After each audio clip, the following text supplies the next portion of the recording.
दोस्तों, कुरुक्षेत्र के मैदान में साक्षात नारायण भगवान श्री कृष्ण के रूप में अर्जुन के सारथी बने हुए हैं। अर्जुन का नैराश्य मन युद्ध के लिए बिल्कुल आशंकित है। अपने ही स्वजनों का रक्तपात करने को आतुर नहीं दिखता। अर्जुन का मन विरक्त सा जान पड़ता है, लेकिन भगवान श्री कृष्ण वहाँ पे उपदेश देते हैं। भगवत गीता के माध्यम से आज वो संदेश हमें प्राप्त होता है कि इंसान का जो कर्तव्य है वो कर्म करने में ही, निष्काम कर्म करते जाने में है।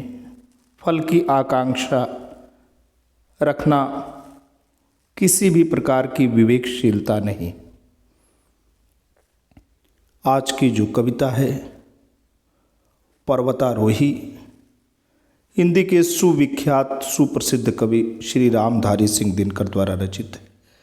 कवि का हृदय कोमल होता है, कवि का हृदय संवेदनशील होता है, कवि भावुक होता है। इस कविता में कवि कल्पना करता है कि कोई भी किसान जब फसल उगाता है तो उसकी एक इच्छा रहती है, उसकी एक कामना रहती है कि जो फसल होंगे, वृक्ष होंगे, उसमें फल लगेंगे। उससे न केवल हमारा जो भी उद्देश्य है वो पूरा होगा, बल्कि पक्षियों का बसेरा होगा, नाना प्रकार से गीत गुंजन होंगे। लेकिन हमारा काम क्या है? कवि का काम क्या है? कवि का काम है हृदय के भावों को अभिव्यक्त करना, और हृदय के जो भाव हैं उनको इस प्रकार से अभिव्यक्त करना कि लोगों के दिल में अपनी जगह बना पाना।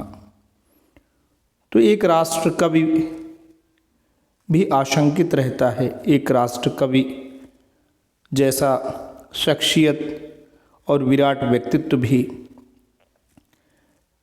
मन में ये महसूस करता है कि जो रचना, जो बीज हमने बोए हैं, क्या उसके परिणाम सकारात्मक मिलेंगे भी कि नहीं। आज की जो कविता पर्वतारोही है कुछ इसी विषयक है। आइए दोस्तों कविता का पाठ करते हैं।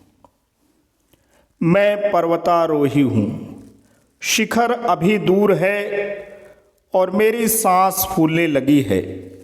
मुड़कर देखता हूँ कि मैंने जो निशान बनाए थे वे हैं या नहीं। मैंने जो बीज गिराए थे उनका क्या हुआ। किसान बीजों को मिट्टी में गाड़कर घर जाकर सुख से सोता है, इस आशा में कि वे उगेंगे और पौधे लहराएंगे। उनमें जब दाने भरेंगे पक्षी उत्सव मनाने को आएंगे। लेकिन कवि की किस्मत इतनी अच्छी नहीं होती। वो अपने भविष्य को आप नहीं पहचानता। हृदय के दाने तो उसने बिखेर दिए हैं, मगर फसल उगेगी या नहीं यह रहस्य वह नहीं जानता। तो दोस्तों, कवि इस रहस्य को नहीं जानता कि हृदय के जो भाव थे, जो दाने थे, जो बीज के रूप में उसने बिखेर दिए हैं, वो लोगों के दिलों में क्या राज कर भी पाएंगे कि नहीं, क्या लोग हमें याद भी कर पाएंगे कि नहीं। आज के लिए दोस्तों इतना ही। आशा करता हूँ पर्वतारोही कविता आपको पसंद आई है। पसंद आई है तो पसंदगी का चिन्ह जरूर अंकित करें, इस कविता को लाइक करें और चैनल को जरूर सब्सक्राइब करें। आज के लिए इतना ही। जल्द आपके समक्ष एक नई अजर अमर रचना के साथ पुनः हाजिर होंगे। तब तक के लिए जय हिंद, जय भारत।